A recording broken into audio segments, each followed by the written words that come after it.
Hello, everyone. How are you doing? And welcome to another episode of the Dr. Will Show. I am your host, Dr. Will. I am having a great day. Before I got here, the Steelers were winning 21-7 over the Giants, and they had the ball. So I was like, okay, this is going to be a good Sunday before I head to work tomorrow. We will be talking, excuse me, about blended learning. We are going to have a real treat for you today because our guest, Penny Christensen, has this hot blog where she talks about blended learning and technology. And after reading several of her posts recently, I knew I had to get her on this show because I know a lot of school districts like mine and others who are bringing in one-to-one devices, adopting BYOD policies, and more devices are coming, are struggling to figure out how do we make this work, and not just substitution, referring to the SEMR model, but really modifying and redefining what classroom practice look like. So, Penny, for those who are watching the show, will you please introduce yourself? Yeah, hi, thank you. Longtime fan of Dr. Will, first time guest. And I'd say the only thing harder than being a Steelers fan is being a Detroit Lions fan. But today we got a little love. We beat the Saints, so everything's okay in my world. And I am a teacher who teaches out of the technology department, is how I try and introduce myself to fellow educators. I've been teaching since '98. I specialize in middle grades, 4 through 8, math, science.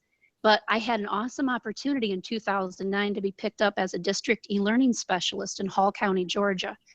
And I'm in love with that job. I've been waiting to do the same thing twice, and I never will, is what I finally discovered. In about 2010, beginning of 2011, I started my blog, hotlunchtray.com, because I needed to think through some things, and I wasn't getting enough think time on the job. I needed that journaling, that reflection, just really to myself. And I love that I get to meet awesome educators through that. So I love connecting, and if there's anyone out there who gets into this kind of topic, I think that we should connect too. Excellent, excellent. So let's begin by talking about a technology-enriched learning environment versus a blended learning environment. Please explain the difference between the two.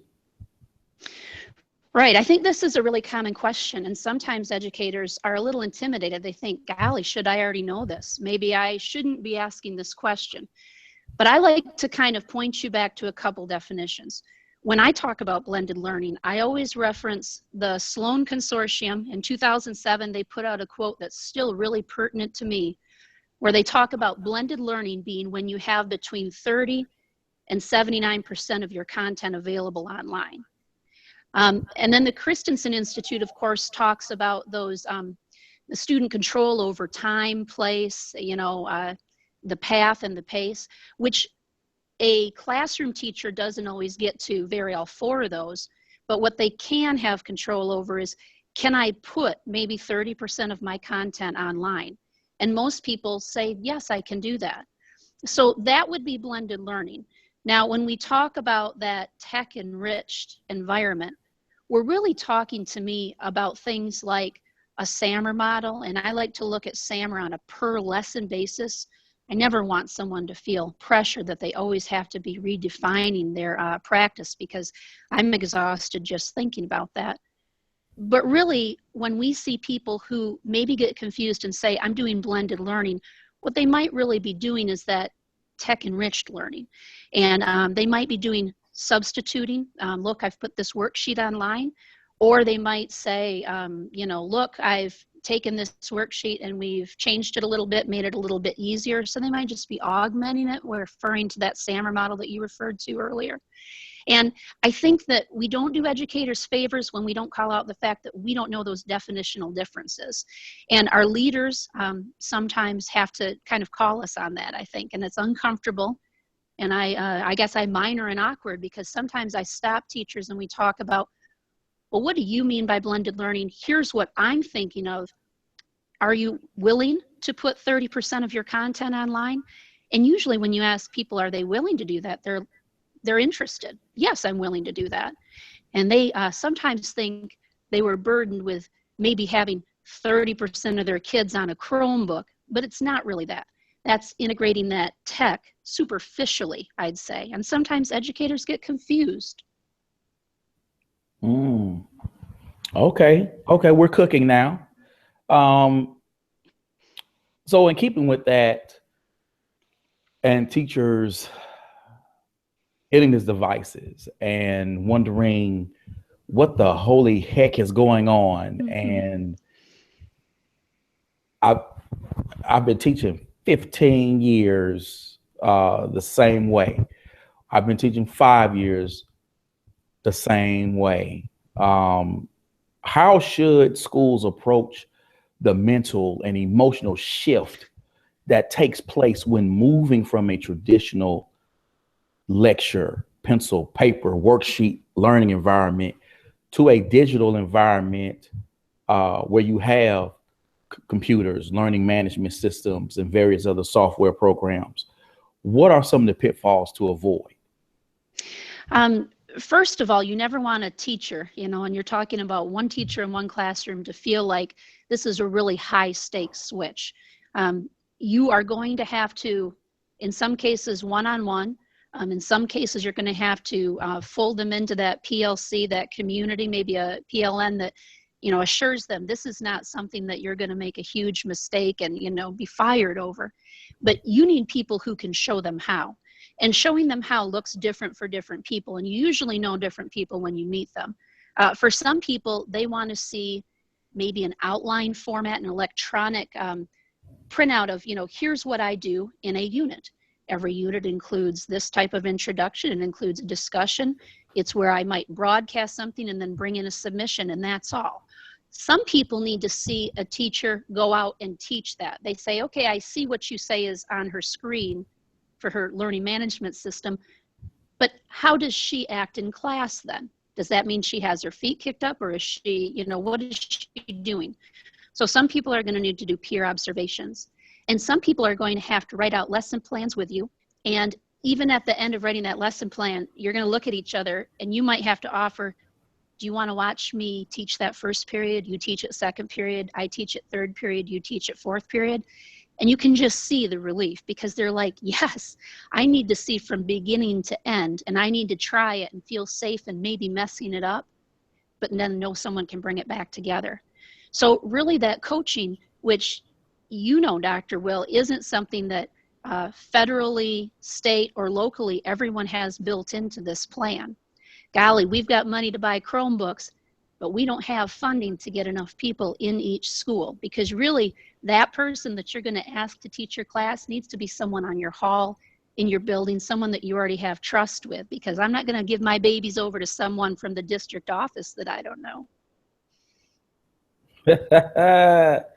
Yeah, it's amazing how schools buy all of this technology, whether it's a grant, a bond, or new leadership comes in and they're like, we must be 21st century ready. And they have 0 instructional technologists on staff, and they throw out the devices, have not built that infrastructure to handle those devices, and have not prepared those teachers before the devices roll out and before students show up. So it's just like, first day of school, Miss Johnson, here's your 30 Chromebooks. Hello. And that amazes me when that happens. The good thing for our district is that we do have that in place. We had that in place, and we do have instructional technologists to provide that support. And I'm still sort of working my way through what I found in this is actually this corporate trainer magazine, but what they talked about, the difference between the consultant and the coach. Oh yeah. And sometimes we have to be the consultant in terms of, here's Edpuzzle. This is how Edpuzzle can work. This is different scenarios in which you can use Edpuzzle in your classroom. And then the coach is when you say, okay, what are you teaching? What are some of the outcomes you are wanting to accomplish? Where do you see where Edpuzzle can be beneficial to you? You know, really getting them to be reflective of their own practice, of their skill set, thinking about their students, the tenor of the classroom, and how things will fit into what they do. So it has been an interesting journey for me because I am one of those 100% type people. I remember thinking, wow, I want to be a therapist. And then when I saw how therapy worked, I said, that doesn't fit me. I'm not a, I'm not a patient man like that. And so in my practice, I've had to learn to sort of sit back, know when to kind of jump in, push, question, step back again, observe, nudge, step back again, because I'm just like, go, go, go, go, go. Yeah. And I can't, you can't do that to people. And so I've had to learn even myself, how to get better at making them feel comfortable, giving them the room to explore, let everything sort of sit in and marinate and really find that way. So, and you bring up a good point also, because we need to keep that space safe from formal observations too. And so part of my introduction of, hi, I'm a teacher from the technology department, is to let them know I'm not here as an agent of your principal. And sometimes administrators, and it's because their job is so big and this is now part of their job, but maybe they haven't received training.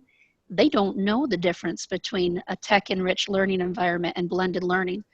So they've asked before, can you go in and let me know? And I said, no, what I can do is I can give you the best examples in your school.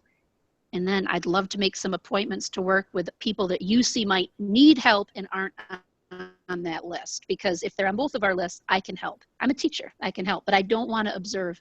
I don't want to be punitive. And anyone who's cracking into a coaching position, I think that's one of the first things you want to do. You want to build empathy and trust, and you don't want to be them with a capital T. Oh, yeah. I tell teachers I can't hire or fire. So, when I look, when I'm observing your classroom, it is just purely for me to see how you are teaching and maybe be able to have some ideas to kind of throw your way and to really sort of getting you to think about it. My approach to working with teachers is I never try to give a teacher a script because I even personally, I try to work from this quote that Mike Tyson says that everyone has a plan till they get punched in the mouth. And so for me, it's all about working with teachers to get that comfort level, because I don't want a teacher to be so regimented and so scripted to where if school is just down, internet goes out, for some reason the filter is catching this video in Edpuzzle, that they just freak out and lose it and put the Chromebooks in the corner and I'm not using this again, it doesn't work. I want them to go, okay, this didn't work. I know what I want to do. I know this will work. And they're comfortable enrolling with it because they have that fluidity. They know their why, which is huge in working with teachers, is define your why. Don't just pick up a tool because you heard about it on Twitter. Don't feel obligated to use something. And I'm going to say this knowing that I work for a school district, but Even when the school district says we've made this purchase, uh, this has to be used in a certain way for fidelity. Mm-hmm. Understand your why for using it. I mean, I understand that the mandate may have come down, hey, we want you to use this, but understand your why for using it. Don't just use it to use it. Use it with purpose, use it with intention. Uh, and those are the sort of things I think teachers need to understand as they're making their transition, particularly understanding that tools will come and go. Mm-hmm. And something that's awesome now can be taken away. The company can close, or the district cannot renew that contract, or something that was free is now you have to pay for it. Your district won't pay for it. So your call is, do I pay for my class, or do I find something else? So I want people to be sort of beholden to it, but again, defining your why, understanding the purpose of what you're doing, and then being able to look at everything and sort of pick and choose. Boom, boom. Oh yeah, this is going to work. Oh yeah, Right. this is going to be real nice, real nice. So that's my goal in working with teachers. And I think that goes back to that definition, well, because we have people who are overwhelmed and really good people who want to be compliant, but we've got to nudge, just like you described, nudge them a little past compliance to incorporate the spirit of what blended learning is. We're not only making it easier for your learning to break out of these walls in this time block, but we're also helping these kids prepare for how they're probably going to learn the rest of their lives. They'll probably learn on demand. They will probably learn unguided in a lot of instances. We talked about when they show up at college, no one henpecks them about, is that in on time? It's due tomorrow. How is the rough draft? Nobody bothers them about that. So we're guiding, we're practicing, and we have to have that art form supporting us. What I heard you saying was you're really describing an artist, a teacher as an artist.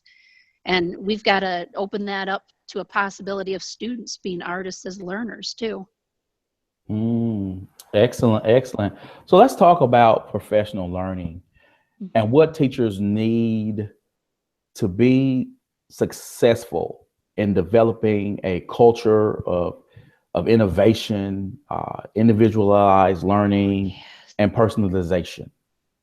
Oh, how many days do we have for this one? This is a good topic right here. You're never going to convince somebody they need to change. You're never going to talk them into it. It has to be their idea first of all.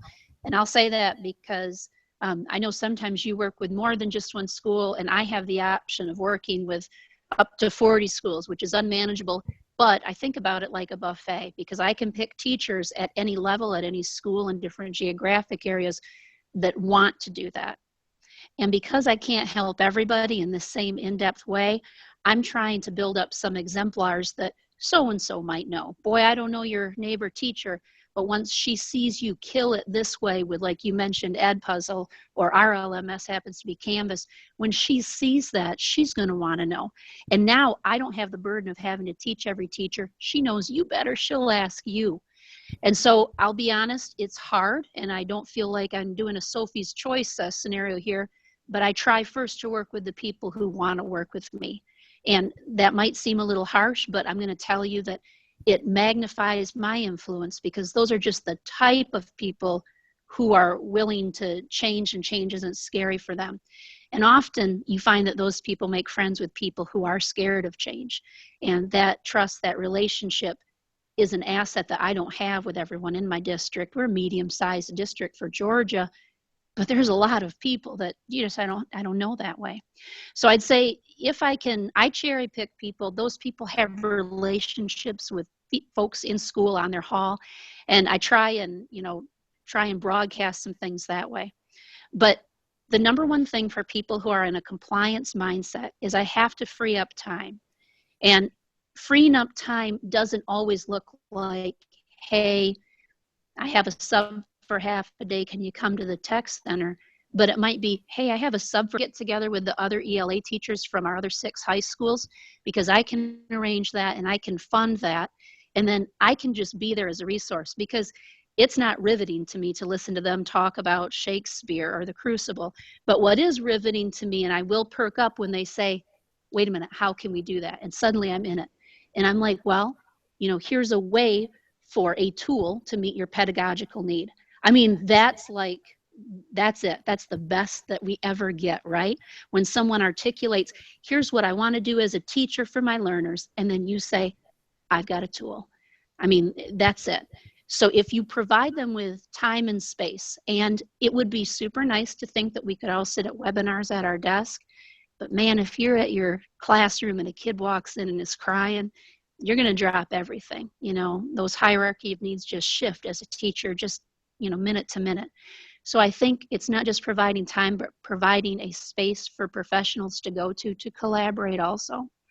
And I see that as we get more demands on teachers, that's a trend that is not going to go away.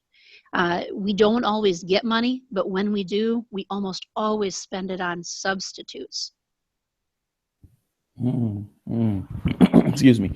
We have started delivering, as a district, professional development via Schoology, our learning management system. So we have some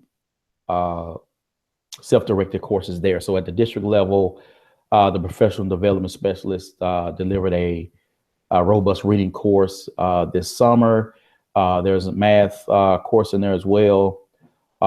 We've done some other tools, software programs that way. And part of it was giving teachers the ability to do it on their own whenever they wanted to, whenever they felt, wow, I'm ready. Another part of it was sort of freeing our time. So if they went through the course and they learned how to at least touch the buttons, that when they met with us, we didn't have to cover the buttons unless they had specific questions. Now what we could talk about is, how does this work in your classroom specifically? How can you maximize what this tool can do for your students?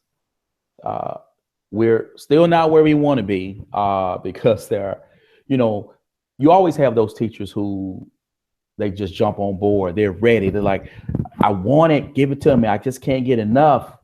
You have those that sit back. They kind of go, I don't know. Okay, Miss Johnson is using it. I like Miss Johnson. Okay, I'm on board now. And then you have those who, quite honestly, they want papyrus back. Not even the blackboard. They want papyrus back in the classroom because they want no part of the computer. And those are the ones that used to just drive me because I'm looking like, why would you take home 150 papers when your students could use Google Apps? They could write those papers in Google Drive, and throughout the different iterations before the final draft was turned in, you could actually look through it, give that feedback, possibly do some guided practice writing samples with that student, and do peer editing as well. There's a lot of things that you could do that it's still students taking greater ownership. It's independent learning. It's students, it's mobile. Kids can learn and work multiple devices at home, at school, as well as you becoming more of a coach with your students. And it saves you time from having to go to the copy room, make those copies, staple, put them out, and then take stuff home for you to then, go through. Now, maybe you like it. I had a teacher once tell me that she was at cafe. She liked to go to the cafe with the pen and the paper and have her beverage. But then later on that school year, she said, oh my gosh, that Google Drive, you changed my life. because she realized that the cafe is cool, but you can also be in the cafe on the computer. And I think you yourself as a teacher get more out of it because you're becoming more reflective of your own practice when you're able to give that sort of instant uh, feedback. So earlier you mentioned how the administrators need to know what's going on, and Oh, yeah. how you didn't sort of want the evaluation to be sort of punitive. So Right. how does implementing blended learning change the way teachers should be evaluated? What should administrators look for during their observations? Well, I mean, we want, our starting point has to be everyone is fairly familiar with the definitions so that if you or I go into each other's classrooms, we know what we're looking for in blended learning. And if we can assume that, um, you get to the point where tech integration is kind of going to be a box that people don't have to check, is our hope. In that leadership role, everyone needs to know the goal, and the goal can't shift. And you and I know sometimes, like you mentioned examples, new leadership comes in, a grant comes in. Sometimes we buy more things, and then there's a little bit of covert pressure to use the things. But if we can define what is my principal looking for when he or she walks into my room, that's going to make it easier. A way to guide them, I think, and Will, this is a question that one of my dear colleagues asked me last spring, and I really had to think about it. He's like, when so and so walks into my room, how is he going to understand what's going on in my room? And I thought, man, that's a really good question. And so I put it on the back burner, and that's how you sometimes have to think through things. I think our lesson plans have to change, and those plan books are the same plan books my teacher, your teacher had. And so we might have to think about repurposing them. And Will, you referred to, I tried to capture in a blog post, I tried to bring together some different ways that you can do it. One of the most innovative ones I thought is someone just, darn it, they sketched out what they were doing for station rotation in the room. And I thought that was so cool. They had it numbered, and off to the side was a nice key. And I thought that is a nice way to honor the fact that your administrator wants to check on you, wants to know and cares, but might not, get it when they walk in the room. And that was one of my takeaways from that. I also liked, if you want to check it out, it's on hotlunchtray.com, but I really liked the fact that there were different ways to show that. And you don't have to think about what happens on Monday. You can think about what happens between this Monday and next Monday. And if you can show that in a plan book, suddenly you are opening up maybe your administrator's mind to that asynchronous learning. That's what differentiates your blended learning enriched, because golly, you can put Chromebooks in my room and we can get on them and fill out my old worksheets if you'd like. But if you can't get to it after you leave that time, that place, it's just not touching anyone. And like you said, it's not moving those learners forward into something new that they can work with also. That,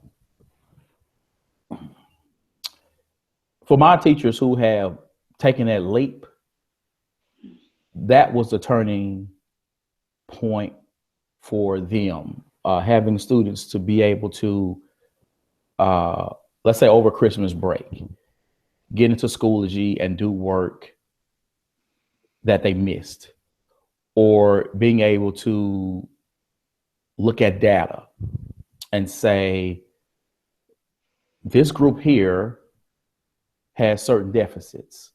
So I can assign work to them that is more leveled to their Lexile level, to their background knowledge in the subject area.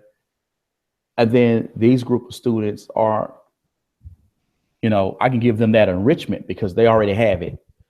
I can stretch them. I can challenge them a greater challenge them. I can expose them to something beyond even what should be covered in my pacing guide. When they saw that happen, then they were like, uh-oh. And I was starting to get phone calls like, okay, I want my kids to make a video. What can I do? I'll say, you're ready for that, right? Okay. Or Mr. Jackson, when I took him an iPad, because I know the way he likes to teach and explain, I said, okay, explain everything is going to work very well for him. And when he did it, and he saw his students were very responsive to it, because they were seeing him teach the way he would normally teach, but in this digital format of the video. It was his voice. It explained the steps the way he would explain it in class. And then he said, can I put this in Edpuzzle? I said, what? Yes, you can. And so I got really excited, and he was excited, and his kids were now able to really sort of work through these programs on their own time. So the learning didn't stop because it was 3:50 and Mr. Jackson was home. They had Mr. Jackson with them at home. Mm-hmm. And so he had students grow.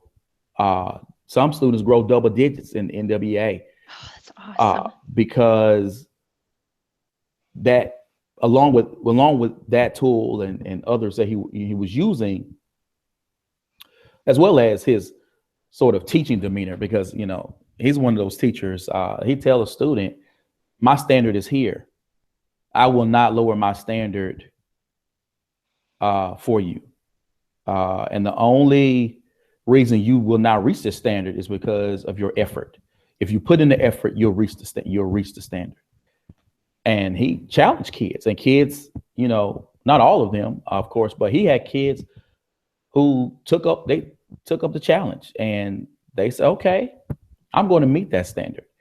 And they did grow and they did learn. So it was, when I see stories like that, they remind me to keep doing my job, because sometimes, you know, you want to go in a corner and scream because you're like, why are you fighting me? But yeah, those are great stories. So before we go, I want your call to action for schools, for districts that have bought in this technology. They have an idea of what they want to do, but they really don't know the next steps. What should they be thinking, and what sort of plan should they come up with to make sure that the technology will be transformative and not just a replacement for whatever they have physically in pencil and paper? Right. And I think my call to action might have several parts and a couple audiences. So let me get it all out there, friend. But I definitely want every educator, and I don't care what level you're at, because everyone needs to really kind of think on this. Pinterest is awesome for the visuals. Can you go look up, please, SAMR and TPAC and that tech integration matrix? And can you kind of start to wrap your head around where you might be on those? And not overall, but where's that awesome lesson fit? And where's that dud that you did last week fit? And how might you kind of, you know, move up your personal lesson planning there? But then I also want to say to classroom teachers, you really need to challenge your leaders for the scaffolding that you're going to need. And I'll tell you where I get challenged often is K through 2 teachers say, Penny, sounds awesome. What does that look like in my kindergarten classroom? What does that look like in my 2nd grade math class? And I'll tell you, that's really a place where I struggle to pull examples together. I'm using a lot of the same examples, and I'm saying, but I would, you know, kind of estimate you could change it like this. I'm thinking you could do this. Individual teach their leaders for those examples. I mean, if there aren't examples out there, then we're still working with theory. And I want to also give fair warning to those administrators, because I don't want people to be surprised. People should ask for examples. What does it look like, feel like, sound like? Can I go watch somebody do it? And can you come do it with me? I think those are all wonderful things that if we start saying those things out loud to each other, we're going to nail down definitions that maybe we haven't really nailed down before. And we're going to find that we're moving up on some of those like SAMR models, and we're getting in better alignment on a TPAC model. And I think if you kind of look at those as your background, and then you start calling each other out saying, wait a minute, we got to get together on this. We got to find some examples and we need to help each other. I think we're going to find ourselves in a better spot 10 years from now. Awesome. Awesome. Thank you again, Penny, for being a guest on the show. It was an awesome conversation. People, you know how we do it on the show. This is going to be on my blog. This is going to be on SoundCloud, YouTube, LinkedIn, shared on Twitter and various other social networks, and a way to learn how to get in contact with Penny on Twitter as well. As always, people, invest in you, EDU, peace.